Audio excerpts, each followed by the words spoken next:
Subscribe करें और दबाएं बेल आइकन ताकि कोई खबर रह न जाए।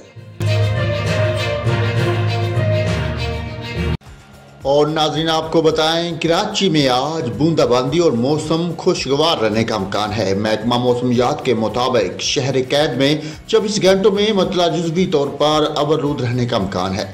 महकमा मौसमियात के मुताबिक शहर कैद में ज़्यादा से ज़्यादा दर्जा हरारत 34 से 36 डिग्री सेंटीग्रेड रिकॉर्ड किया गया, जबकि कम से कम दर्जा हरारत 30 डिग्री सेंटीग्रेड रिकॉर्ड हुआ है। कराची में जनूब मगरब से चलने वाली हवा की रफ्तार 18 किलोमीटर फी घंटा है, जिसमें नमी का मौजूदा तनासब 62% है। महकमा मौसमियात का यह भी कहना है कि इस्लामाबाद, पंजाब, खैबर पख्तूनख्वा, शुमाली मशरक़ी बलूचिस्तान और कश्मीर में आज से आंधी और गरज चमक के साथ बारिश हो सकती है।